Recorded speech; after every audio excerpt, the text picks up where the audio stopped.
सबको नमस्कार।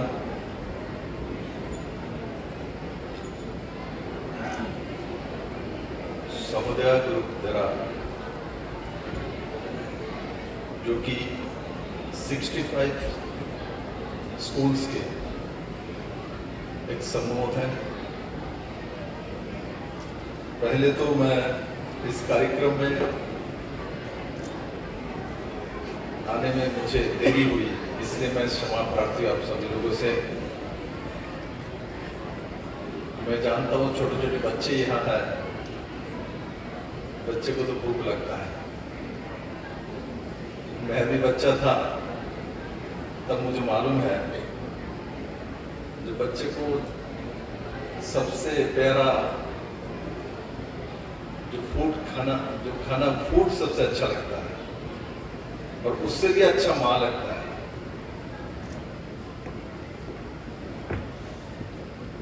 मुझे बहुत अच्छा लगा इस कार्यक्रम में मुझे बुलाया भी गया और जब मैं अवार्ड दे रहा था तब सभी प्रिंसिपल महिलाएं थी। तो हमने तो 33% रिजर्वेशन की व्यवस्था किया है माननीय प्रधानमंत्री जी के नेतृत्व में। तो मुझे बहुत अच्छा लगा यह सभी प्रिंसिपल महिलाएं 100% महिला।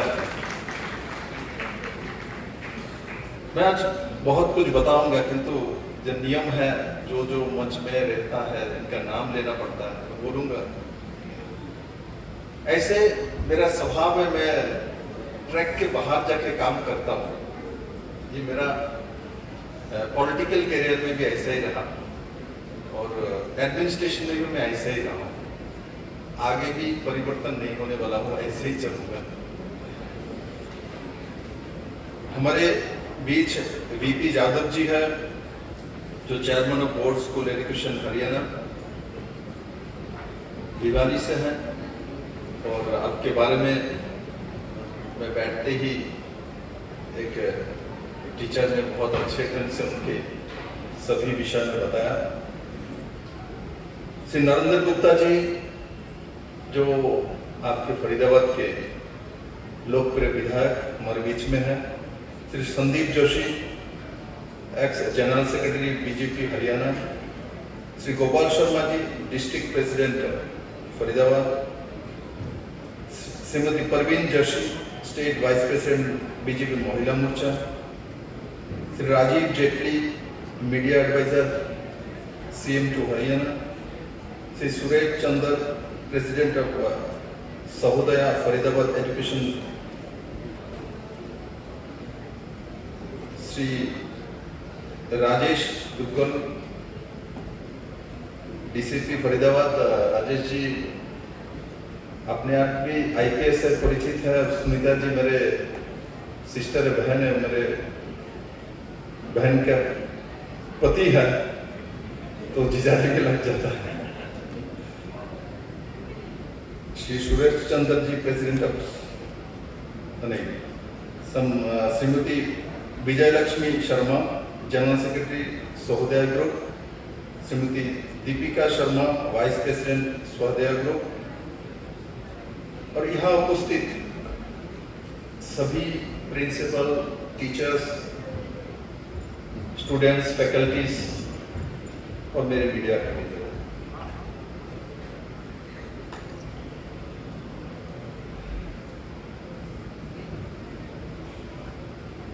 आज जो सब्जेक्ट यह रखा गया है चंद्रयान 2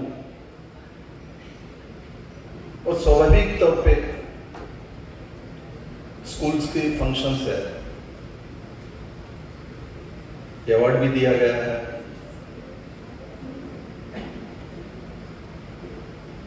और साथ ही साथ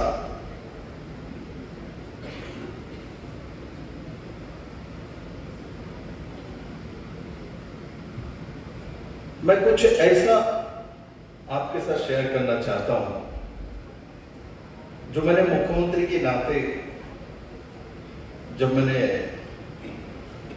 काम करना शुरू किया था मैं कुछ न्यू इनिशिएटिव पे लिया था मेरे राज्य में। मैं सभी कॉलेज में जाता था, स्कूल्स में जाता था, कहीं भी मेरा कोई कार्यक्रम होता था, पॉलिटिकल हो व गवर्नमेंट की, तो मैं नियर बाई कोई भी स्कूल हो तो उसमें 1-2 घंटा मुझे देना था। कोई नियर बाई कॉलेज हो वहां जाना है, यूनिवर्सिटीज हो उसमें जाना है, क्योंकि मैं खुद को स्टूडेंट मानता हूं। आज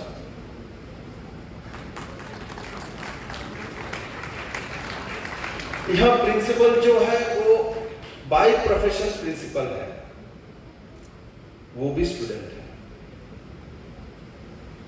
और जीवन भर स्टूडेंट ही, छात्र ही रहना है, तभी आप बहुत आगे जा सकते हैं।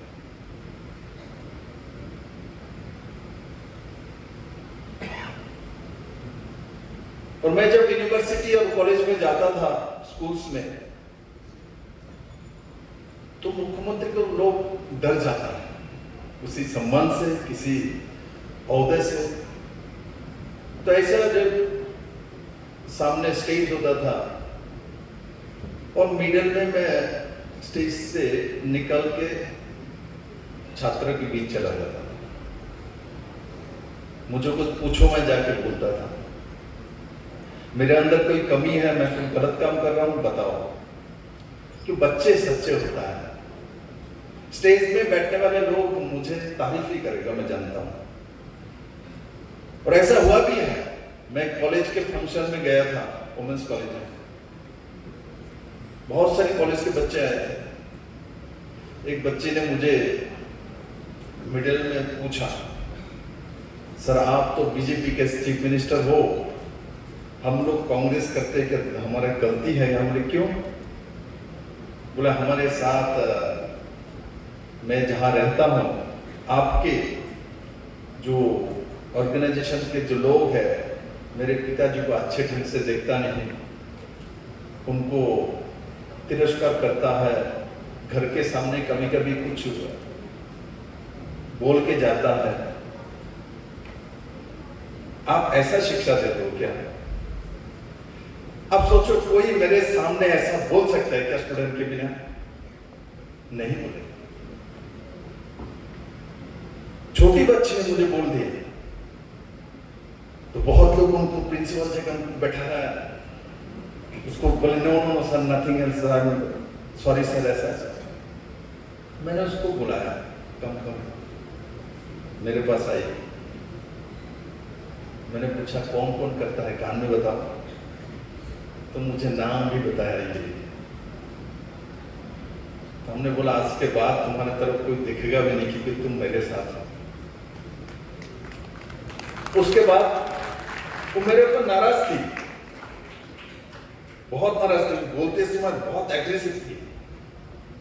मेरे पास आने के बाद जो मैंने कान में सुना, बातचीत किया थोड़ा बहुत, उसके बाद क्या बोलती है पता?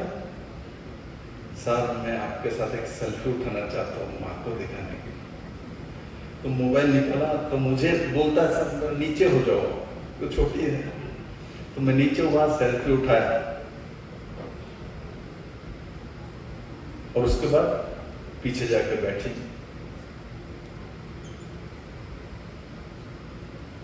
मुझे बहुत अच्छा लगा, उस लड़की को भी अच्छा लगा,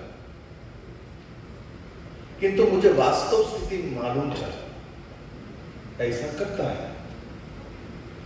उस सत्ता के साथ ऐसा स्वभाव नहीं होना चाहिए। सत्ता के लोग जो पावर में है उनको झुके रहना चाहिए। कि कभी कभी सत्ता के साथ लोगों का स्वभाव चेंज हो जाता है। आप स्मार्ट रहिए, आप एडमिनिस्ट्रेटर बने ही, किंतु सामने वाले के सामने झुका हुआ रहिए। अब देखो नरेंद्र मोदी जब देश के प्रधानमंत्री बना और पहली बार संसद में आया तो झुकते हुए, सिर्फ झुका नहीं, सबसे बड़ा पंचायत के सामने लेट गए थे लंबा में, प्रणाम करते हुए मोदी जी ने संसद के अंदर गए। और मोदी जी ने झुका तो 140 करोड़ लोग उनके सामने झुक गए हैं। आज तो G20 के बाद पूरा दुनिया झुकता है उनके सामने। और परीक्षा पे चर्चा, ऐसा कोई कार्यक्रम माननीय प्रधानमंत्री लेगा, किसी ने कभी सोचा ही नहीं। आज जैसे मैं आया हूं यहां, टीचर सबको बुलाने का, जब स्टेज परिचालना का काम कर रही थी, किंतु परीक्षा पे चर्चा पे कोई टीचर परिचालन नहीं करता, स्टूडेंट ही करता है। ऐसा भी मैंने पहली बार ही देखा। स्टूडेंट्स हैं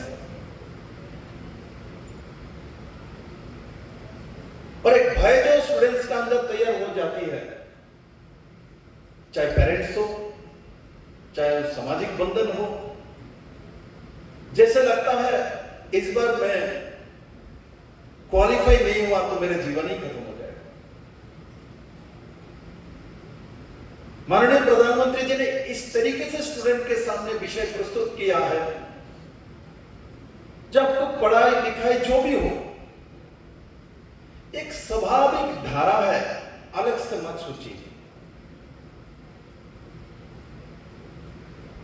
पहले लगता था स्टूडेंट हूं तो सारा दिन पढ़ना ही है, और मदर फादर भी गांव में, मैं तो गांव में पढ़ा हूं, तो उदाहरण भी देते थे, देखो उस घर के जो लड़का सारा दिन पढ़ रहा है और तुम खेल रहे हो, वहां जा रहे हो, कूद रहे हो। मैंने स्टूडेंट मतलब पढ़ाई करना, उसी साल में पास होना है, अच्छे मार्क्स लाना, इसको अच्छे स्टूडेंट माना जाता था, यह परंपरा थी। किंतु आज इसको अच्छा स्टूडेंट नहीं माना जाता। अच्छे स्टूडेंट उसको माना जाता है जो अपने फील्ड में अपने स्वभाव के हिसाब से, अपने टैलेंट के हिसाब से, अपने अपने जगह पे बेहतरीन करता है, उसको टैलेंट माना जाता है, उसको मेरिट माना जाता है। ऐसा बोलो तो सचिन तेंदुलकर भी तो मेरिट है, किंतु एजुकेशन में जाओ तो मैं बोल नहीं सकता। हमारे प्रधानमंत्री जी भी मेरिट है, बहुत सारे देश में प्रधानमंत्री हुए हैं। मैं किसी के साथ किसी का तुलना नहीं करूंगा कि मोदी में तो मेरिट है, ये तो दिखता है। इसलिए आपको सोचना नहीं। मैं पॉलिटिकल आदमी हूं, हरियाणा में एक कार्यक्रम में मैंने बोला, जो मन में आए सोच मत करना, तब आगे जा सकते। ज्यादा सोचने से नहीं जा सकते। अरे क्या होगा, ज्यादा सोचोगे तो बीमारी आता है, नींद नहीं आएगी, हार्ट अटैक भी हो जाता है। सोचना नहीं, मन में आया तो बोल डालो, पर आगे बढ़ जाओ।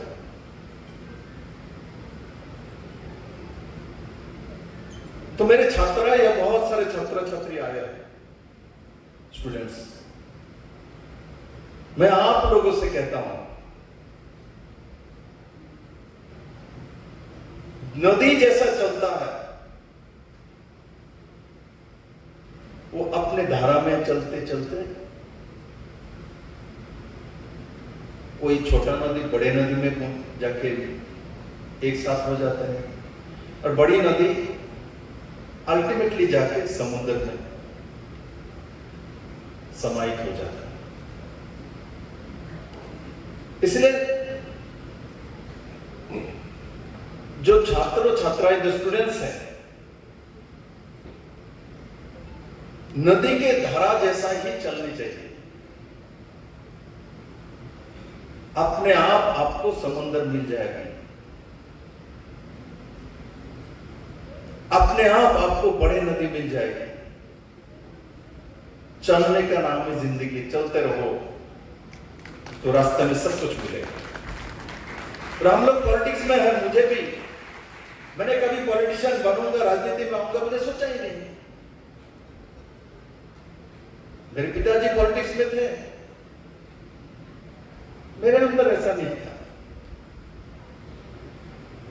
मुझे जब त्रिपुरा में भेजा जा रहा था प्रेसिडेंट बना के, मैं पहले जाने के लिए तैयार नहीं था। मैं नहीं जाऊंगा, वो तो बीजेपी नहीं है, 1% वोट मिलता है। मेरे पिताजी इलेक्शन में 3 बार खड़ा हुआ था, तो उनको 400 के ऊपर वोट नहीं मिलता। मुझे लग रहा था क्या मुझे कहां निकल रहा है वहां के, मैं कैसे कर सकता हूं। खुद के ऊपर विश्वास भी नहीं था।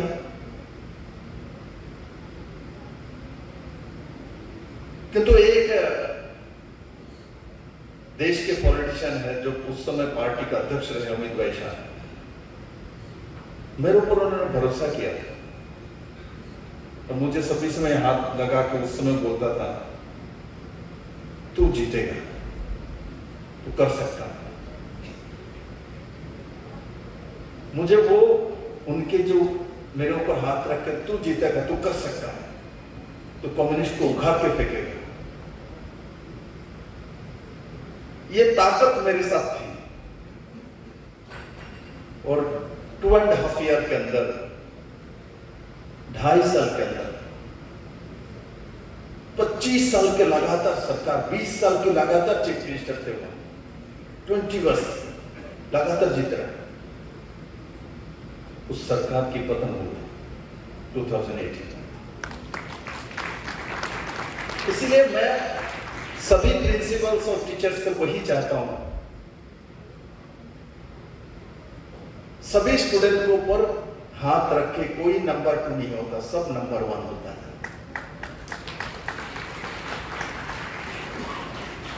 हम सोच लेते हैं ये नंबर 2, ये नंबर 3, ये तो गणित है, ये मैथमेटिक्स है। मेरिट सब में है, पहचानना आपका काम है, उसको आगे बढ़ाना आपकी काम है। इसलिए मैं अपना उदाहरण दिया कि मैंने कभी पॉलिटिक्स में जाने का सोचा भी नहीं। इतना ही है, लंबा थोड़ा हूं त्रिपुरा में, लंबा थोड़ा मेरे जैसे कमी होता है नॉर्थ ईस्ट में तो शायद नहीं है। तो मुझे कॉलेज लाइफ में इच्छा होता था, कभी दुग्गल ये बैठे यहाँ, मुझे सब इंस्पेक्टर बन जाओ, पुलिस में चला जाओ, एसपी बन जाओ। किंतु कम्युनिस्ट हुआ थे, मैं था आरएसएस का बैकग्राउंड, मुझे कभी भी नौकरी नहीं देखा। मैं जानता था, मैं कोशिश भी किया था, आप जो मैं सब में मैं सिलेक्ट हो जाता हूँ नंबर 1 पे, किंतु मुझे सिलेक्ट नहीं किया जाता। मैं त्रिपुरा छोड़ के दिल्ली आ गया 1998। दिन दिल्ली से मैं आके सोचता था कि दिल्ली पुलिस में लग जाऊं, किंतु भाग्य ऐसा है, डेस्टिनी ऐसा है, सब इंस्पेक्टर तो नहीं बना। 2018 में मैं चीफ मिनिस्टर बना, होम मिनिस्ट्री तो मेरे पास ही था, मैं मंत्री बन गया था।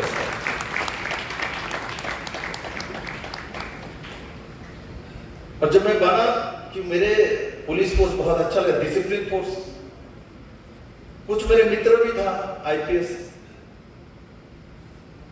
मैं जब सीएम बना, वो IG law and order IG वो ऐसा रह गया तो बड़ा मुश्किल है, तो मुझे सैल्यूट मारता है, मेरे सामने आता है, तो मैंने उसको एक को बुलाया, आईजी लॉ एंड ऑर्डर, नाम नहीं बताऊंगा, आईपीएस आजकल डिप्रेशन में आईजी है। तो मैं बैठा हूं मेरे रूम में, आया है तो अंदर आते साहब नमस्कार ऐसा कर खड़ा, तो मैं उठ के जाकर उसको हक कर लिया ड्रेस के साथ, तो वो ऐसे कांप रहा था। तो मैंने कहा क्यों कांप रहा तुम्हारे अंदर इतना? बोले आप तो सीएम हो। हम बोले सीएम नहीं, मेरा नाम बोलो तो नहीं बोल रहा। हम बोले मेरा नाम विप्लव बोलना, उसको नहीं आ रहा था। तो मैंने बोला जब तक नहीं बोलेगा तेरे को छोड़ूंगा नहीं।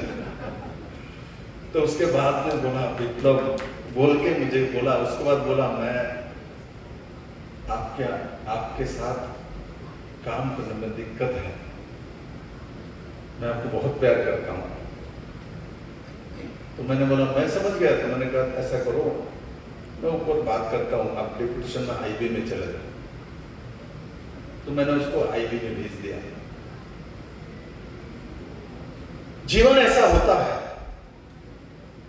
इसलिए जो भी स्टूडेंट, जिसको भी अवार्ड मिला, जिसको भी पुरस्कार मिला है, जिसको नहीं मिला वो मत सोचे जो हमको नहीं मिला इसलिए हम डिप्राइव है, हम कमजोर है। जिसको नहीं मिला उसको आगे बहुत ज्यादा मिलने वाले, इसलिए आप रह गए हैं। जीवन में सब कुछ पॉजिटिविटी के साथ सोचना चाहिए। सूरज जैसा स्वभाव होना चाहिए, सन जैसा। सोहदवाई का भी ऐसा ही है, ऐसा ही है, उसका अर्थ भी ऐसा ही है। और सूरज में पॉजिटिविटी है। अंधेरा किसी को अच्छा नहीं लगता, सूरज सबको अच्छा लगता है।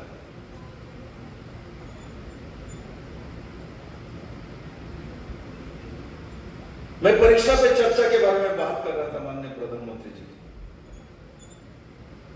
देश में पहली बार ऐसा किसी ने देखा जब कोई प्रधानमंत्री स्टूडेंट्स के साथ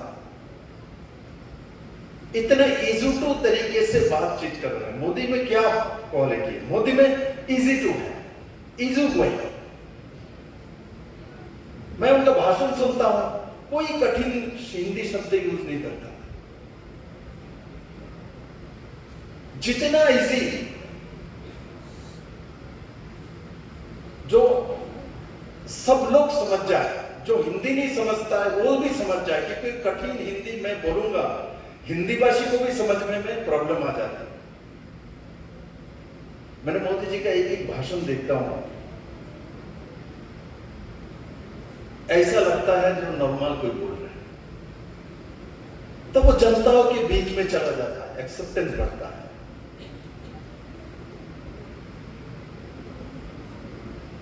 आज मुझे अच्छा लगता है G20 की जब हमारे देश में मीटिंग हो रहा था,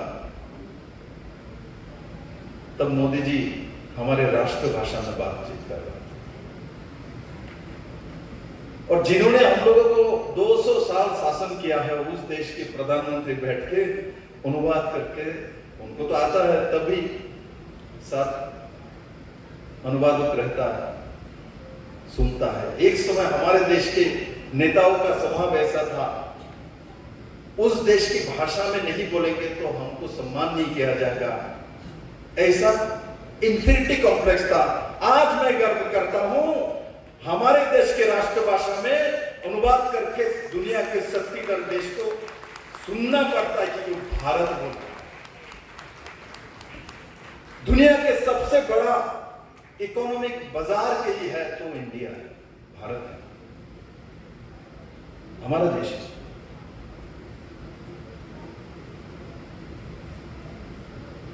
आज दुनिया के सबसे ज्यादा मोबाइल मैन्युफैक्चरिंग में नंबर 2 में पहुंचाने वाला देश भारत ही है।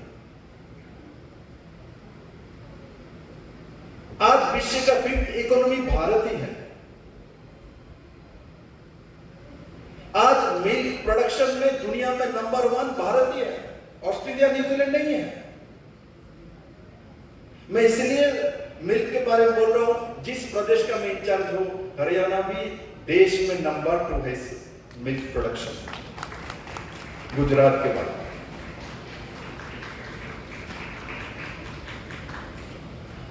आज मोदी जी के नेतृत्व में अंतिम जन के लिए जैसे काम करता है, वैसा 104 सैटेलाइट भेजने वाला देश अकेला भारत है। चंद्रयान 2 चांद के दक्षिण प्रांत में पहुंचने वाला सैटेलाइट भारत ही है। दुनिया के सबसे सस्ता सैटेलाइट प्रोवाइड करने वाला भारत ही है।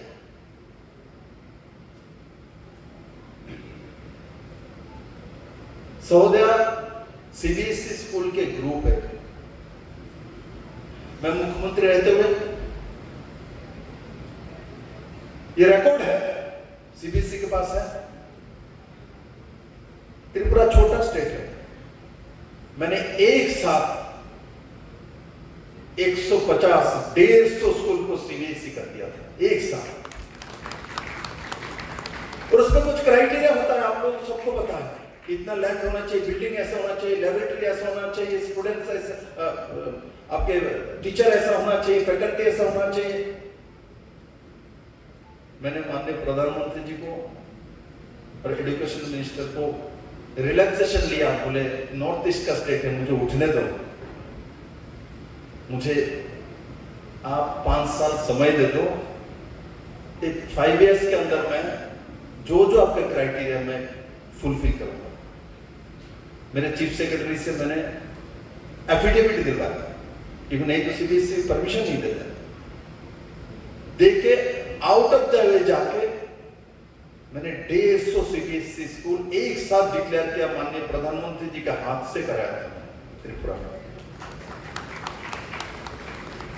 इससे पहले त्रिपुरा में कोई गरीब सीबीएसई स्कूल में पढ़ नहीं पाता था, कि सीबीएसई सभी स्कूल प्राइवेट था।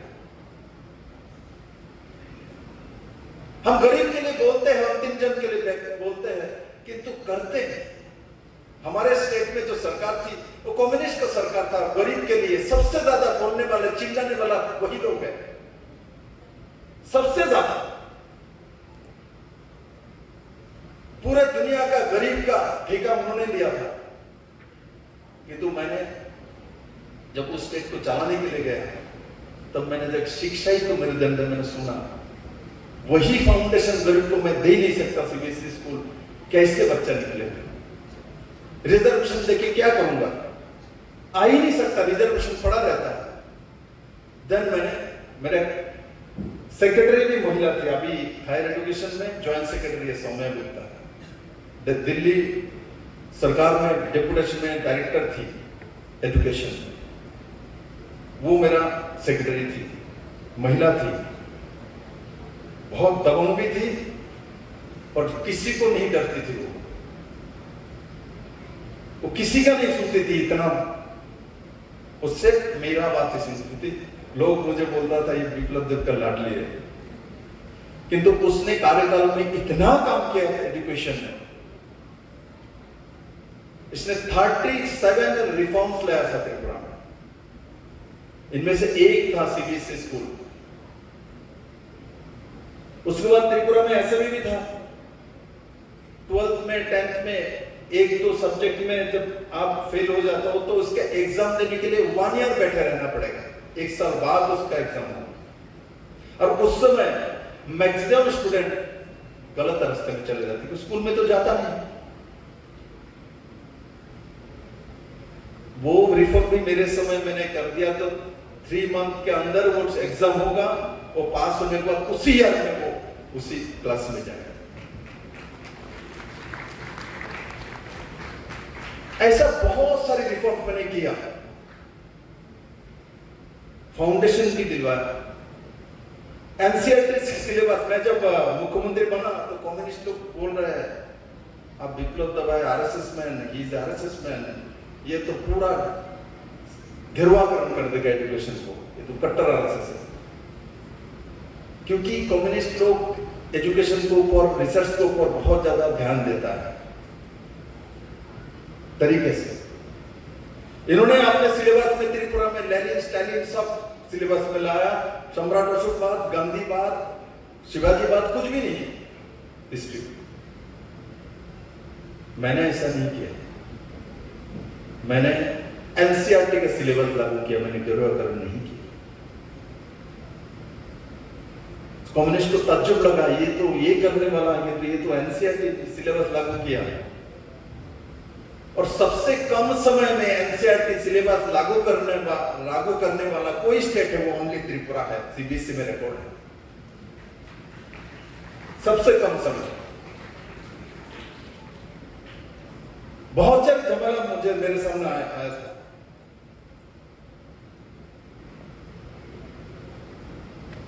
दिसंबर जनवरी में सेशन होता था वो, मैंने चेंज करके सीबीएसई करना है और एनसीईआरटी करना है, तो मार्च अप्रैल में लाया। इस तरीके से एजुकेशन में बहुत सारे काम किए और मेरिट स्टूडेंट को आगे बढ़ने के लिए हमने इनको फ्री में कोचिंग का व्यवस्था, दिल्ली हो, कलकत्ता हो, कहीं भी जाके रह के कोचिंग कर पाए, ऐसा उनके लिए पूरा पैसा देने का बंदोबस्त भी किया था। और उसमें से बहुत सारी बच्चे मेरे रहते ही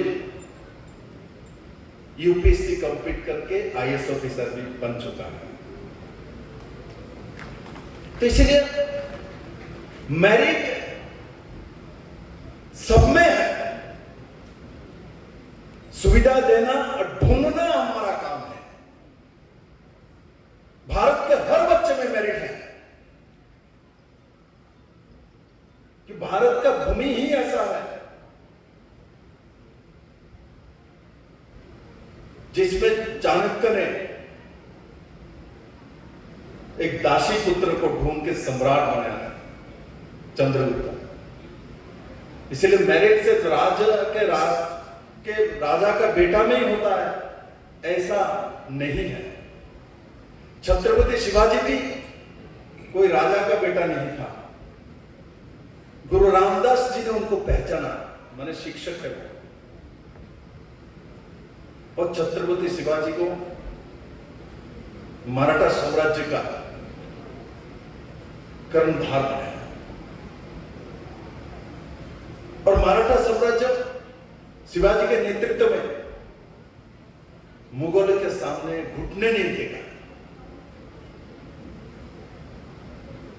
इसलिए चाणक्य जैसा गुरु चाहिए, रामदास जैसा गुरु चाहिए, तब तो शिवाजी भी बनेगा, राणा प्रताप भी बनेगा, चंद्रगुप्त भी बनेगा, मोदी भी बन रहा है। इसलिए जो यहां जो भी शिक्षक, प्रिंसिपल्स, टीचर्स बैठे हैं, ऐसे लगता है विप्लव देव बड़ा आदमी है, ये लोग सामने बैठे बड़ा आदमी, कुछ नहीं है। जो सामने बैठा होता है वो समय के साथ कुछ पद होती है, किंतु आपके अंदर जो गुण है, आप पीछे भी बैठे, वो गुण आपको बताता है, आपको पहचान देते हैं, आपकी क्वालिटी आपको पहचान देते हैं।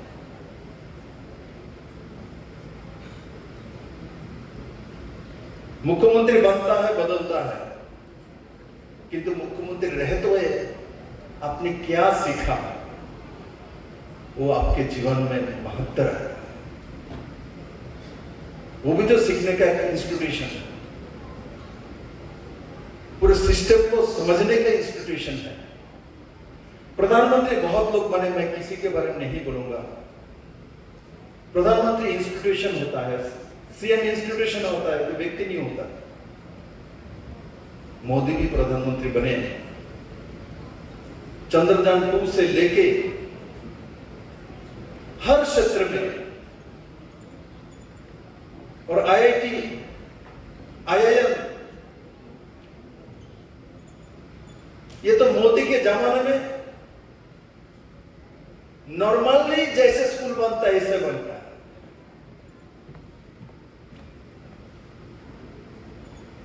पूरे देश में कितने सारे मेडिकल कॉलेज, 70 साल में, 70 इयर्स में जितना एजुकेशनल इंस्टीट्यूशन बना है मोदी के समय, इससे ज्यादा बन रहा है। चाहे यूनिवर्सिटीज हो, चाहे डीम्ड यूनिवर्सिटी हो, चाहे आईआईटी हो, चाहे आईआईएम हो, एनआईटी हो, कॉलेजेस तो है ही, मेडिकल कॉलेज हो, ऐसा हर क्षेत्र में मोदी जी ने बहुत काम किया है। और जिसका मैं ना बोलूं तो ये कार्यक्रम ही मेरे लिए वृथा हो जाएगा। न्यू एजुकेशन पॉलिसी 35 साल में किसी ने हाथ नहीं लगाया। बोलता है सब लोग कि शिक्षा जाति का मेरुदंड है, उसको काम करना है, कोई इसमें हाथ नहीं लगाता। कमेटी बनता है, कमेटी चले जाता है। नरेंद्र भाई मोदी जो व्यक्ति है जिन्होंने न्यू एजुकेशन पॉलिसी लागू किया, जिससे हमारे स्किल डेवलपमेंट और साथ ही साथ स्किल्ड होने का जो रास्ता है, शिक्षा के साथ रोजगार, एजुकेशन के साथ रोजगार, ये न्यू एजुकेशन पॉलिसी में है। और साथ ही साथ मातृभाषा में 5th तक पढ़ने का अधिकार, ये भी न्यू एजुकेशन पॉलिसी में है।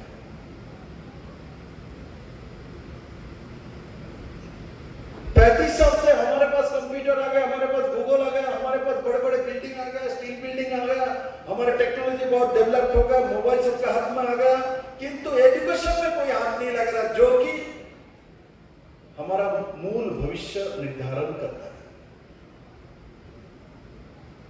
कोई नहीं हाथ लग रहा है उसमें। इसके बिना ही हमारा सब कुछ हो जाएगा। सब उदाहरण देते रहेंगे, जो जाओ वहां जाके पढ़ लो, कैम्ब्रिज में पढ़ लो, ऑक्सफोर्ड में पढ़ लो। हाँ, जापान में सब लोग रोजगार करता है, कोरिया में हर लोग रोजगार करता है, हर महिला कुछ काम करता है। न्यू एजुकेशन पॉलिसी में वही है, एजुकेशन के साथ साथ आपको रोजगार का व्यवस्था है। नहीं तो भारत में ऐसा होता था, आपने चाहे इंजीनियरिंग कर लीजिए, आप एमबीबीएस कर लीजिए, आप ग्रेजुएशन कर लीजिए, ग्रेजुएशन कंप्लीट के बाद देन यू आप सोचोगे मुझे कुछ करना है। आज न्यू एजुकेशन पॉलिसी जब लागू हो जाएगी पूरे देश भर में, 10 साल बाद हम देखेंगे बच्चे जब कॉलेज से निकलेगा, इससे पहले ही कुछ ना कुछ रोजगार करने का जो व्यवस्था है वो सीख जाता है, सीख जाएगा। बहुत सारी पॉलिटिकल पार्टी है, बोलता है मोदी जी ने रोजगार कितना दिया। मोदी जी ने रोजगार करने का मेंटालिटी दिया देश को, जो कि पहले नहीं था। हम उधार के मेंटालिटी में चलते थे। हम सब छोटे से south Korea, north Korea, Japan के उदाहरण सुनते थे। इनके व्यवस्था में जो किया वो नहीं लागू करते थे, मोदी जी ने वो लागू किया। और ये 10 साल बाद भारत को कहां लेके जाएगा, इसका आप कल्पना भी नहीं कर सकते।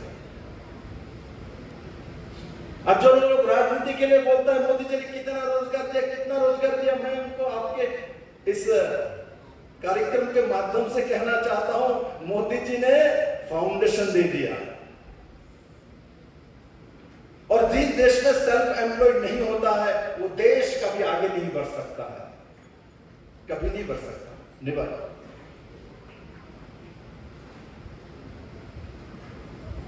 इसलिए मेरे हर बच्चे के अंदर ये होना चाहिए, मैं पढ़ाई करूंगा, रोजगार करूंगा, रोजगार दूंगा, मैं एम्प्लॉयमेंट दूंगा, मैं जॉब क्रिएटर बनूंगा। ऐसा मानसिकता जब छोटे से बच्चे के अंदर रहता है, हर बच्चे अपने अपने लाइफ में सक्सेस हो जाता है। परनिर्भरशील मानसिकता नहीं रखना चाहिए। जरूरत है मैं किसी मल्टीमीडिया में काम करूंगा, मैं कोई गवर्नमेंट सर्विस में जाऊंगा, जाना चाहिए, किंतु पहले से ये रहना चाहिए मैं खुद कुछ बनूंगा।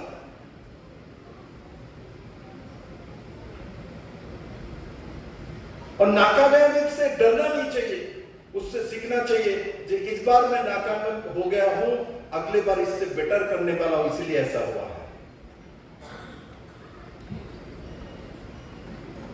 मैंने देखा बहुत लोगों को,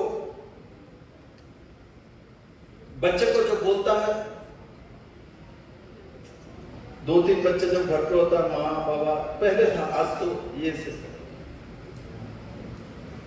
ये कुछ नहीं कर सकता है, बच्चे को बोलता रहता है। मान के चलो एक बार फेल हो गया क्लास में, तो घर के लोग को बोलता है ये तो फेल हो गए, कुछ नहीं कर सकता है, तो वैसा ही बन जाता है। और वहां और पड़ोसी उसको बोले इस बार आप फेल हो गए, अगले बार आप पहला नंबर लेके आओगे तो देखना अपने नंबर 1 पे ना हो, नंबर 2, 3 में आ ही जाता है। ये माइंडसेट है। इसलिए मेरे सामने जो बैठे हुए लोग तो यहां भी खड़े हैं, मेरे से ज्यादा विद्वान है, सबके पास अच्छा डिग्री है, तजुर्बा है। मैं आपको कुछ सिखाने वाला नहीं हूं। मैंने पहले ही बोला था मैं सीखने के लिए आया हूं। वो भी स्टूडेंट देर से आया है 2 घंटा, तो आपने हमको नील डाउन भी नहीं कराया। नहीं तो स्कूल में जब देर से जाता तो बाहर पर खड़ा कर देते, बोले खड़ा हो जाओ, कान पकड़ के।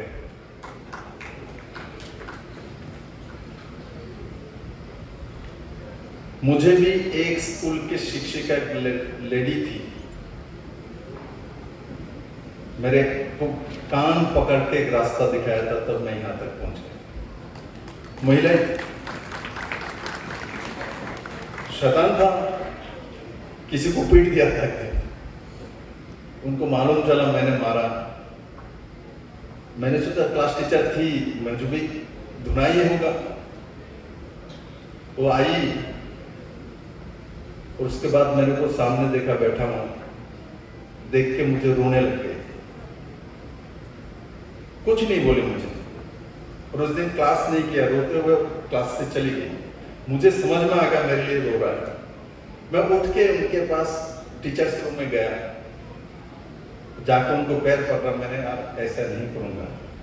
मुझे कुछ नहीं बोली उसने, ना डांटा, ना तिरस्कार किया, ना मारा, कुछ नहीं। मैं तो डर रहा था आज वो मारेगी मुझे नहीं मारा। मेरे अंदर विप्लव को उन्होंने उस दिन जगा दिया था। क्लास 9 में मैं था, और जब मैं सीएम बना तब भी मैंने इंटरव्यू जब मुझे ले रहा था, मैंने उनका नाम जब लिया,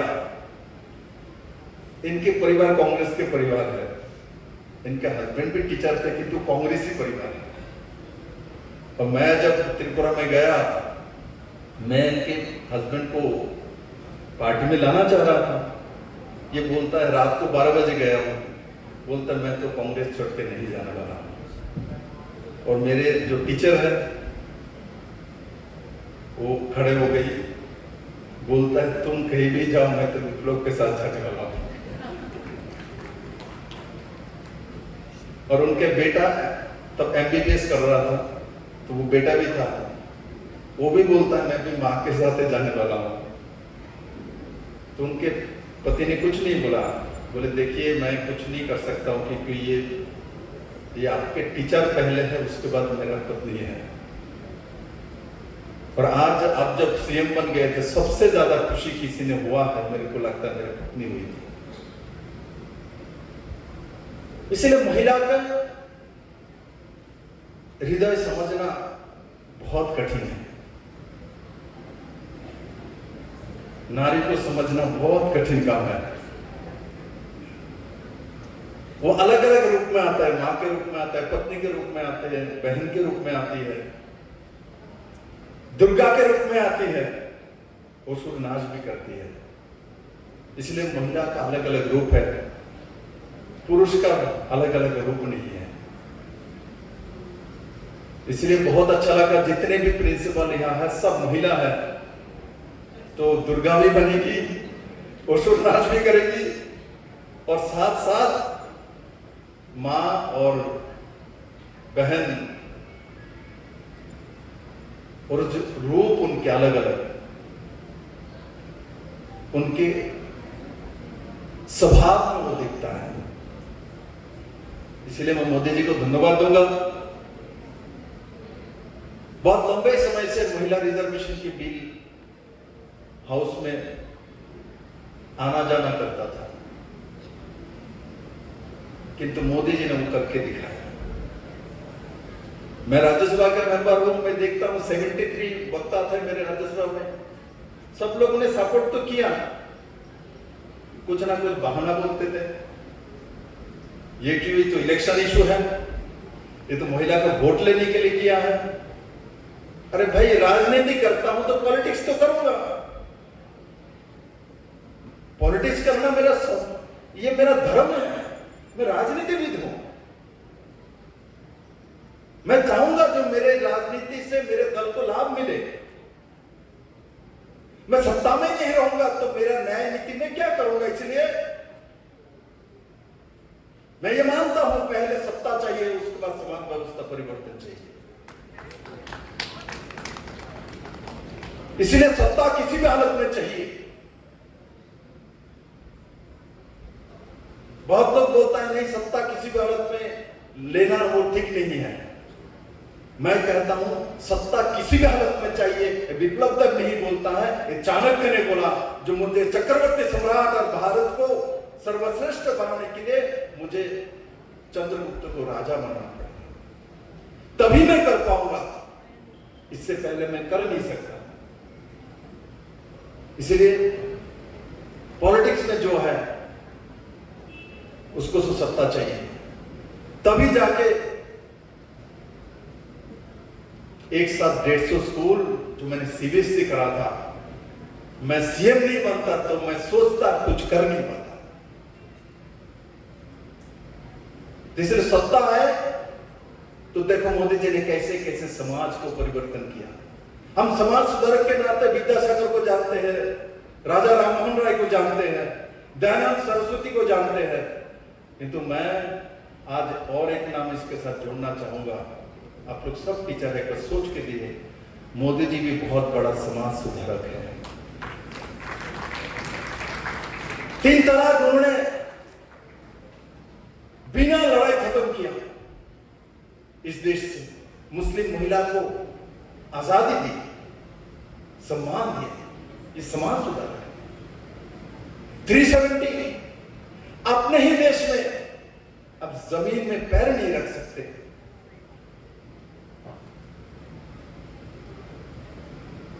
मोदी जी ने 370 आर्टिकल 35 समाप्त किया।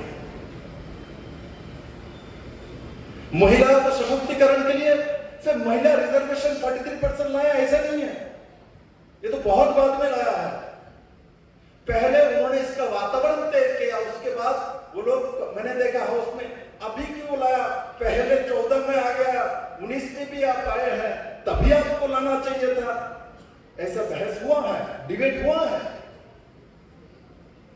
किंतु ये लोग ये भी कहता है रिजर्वेशन लाने के लिए पहले इसके लिए फील्ड तैयार करना पड़ता है। मैं दे दूंगा, महिला आ जाएगी, ऐसा नहीं है। मोदी जी ने जिस तरीके से निर्मला सीतारमण जी को देश का पहला फाइनेंस मिनिस्टर महिला को बनाया। मैं जो सीएम था तो निर्मला जी मेरी त्रिपुरा में गई तो मैं भाषण देते समय बोला, मोदी जी ने तो एक लक्ष्मी को ही फाइनेंस मिनिस्टर बना दिया। निर्मला जी मेरे तरफ देख रहा था। देश में पहला डिफेंस मिनिस्टर महिला निर्मला सीतारमण जी बनी है। ये पहले कभी नहीं हुआ। लोग फाइनेंस को सोचते थे महिला नहीं चला सकता है, कि फाइनेंस बहुत ये जेंट्स ही चला सकता है, किंतु आज मैं गर्व करता हूं मोदी जी के नेतृत्व में महिला ने फाइनेंस मिनिस्टर बन के दिखा दिया तो हम सब कुछ कर सकते हैं। इसलिए मोदी जी ने सिर्फ इसी के ऊपर नहीं काम किया, हर क्षेत्र में। आप देखो 11 मोदी जी के पास महिला मंत्री है, ये हाईएस्ट है भारत के इतिहास में। तो हर क्षेत्र में उन्होंने काम किए। इसलिए मैं सभी जो स्टूडेंट है, छोटे बच्चे, इनको उतना कुछ इंटरेस्टिंग सब्जेक्ट ये नहीं है उनके लिए, कि इनके लिए मैं एक बात बोलूंगा। जो मैं जब आया, जो पीछे किचिर पिचिर पक्षी जैसा आवाज हो रहा था। हमारे सिटी में आजकल पक्षी नहीं मिलता, किंतु हमारे छोटे छोटे बच्चे स्कूल में पक्षी जैसा किचिन मिचिर जब करता है तो लगता है प्रकृति के साथ साथ ये बच्चे भी हमारे को जो कमियां शहर में होता है उसको फिलअप करता है। अब देखना बच्चे बात ना करे तो अच्छा थोड़ी लगता है, चंचल ना हो अच्छा नहीं लगता। इसलिए मैं सभी जो छोटे छोटे बच्चे यहां आए हैं, काफी देर से बैठे हुए हैं, उसके ऊपर मैं 2 घंटा देर से आया हूं, भूख भी लगा है, सबको खाने का इच्छा भी हो रहा है, लंच पीरियड कब का चला गया। किंतु मैं आज एक बच्चे को बोलना चाहता हूं, मैं भी छोटे रह तो यही सोचता था, माँ को जाके बोलता भी था, बोले माँ मुझे बड़ा होके नौकरी नहीं करना, कहीं नहीं जाना। बोले क्यों? हम बोले हम तो 3 बार खाना खाते, मुझे वहां खाना कौन देगा। और मैं आपके सामने बोल रहा हूं, मुझे जब राजनीति में लाया गया था और जब मैं मुख्यमंत्री बना, मैं दिन के दिन नहीं खाता था, मुझे याद ही नहीं रहता था भूख कब लगता है। सुबह 7 बजे से शुरू करता था, रात को मैंने 3 बजे 2:30 बजे में सेक्रेटरीट से आता था और काम करते हुए। इसलिए समय के साथ और दायित्व के साथ सब कुछ हमारा बदलता है। और मैं आज सर्वोदय ग्रुप की सभी को बहुत बहुत बधाई देता हूं।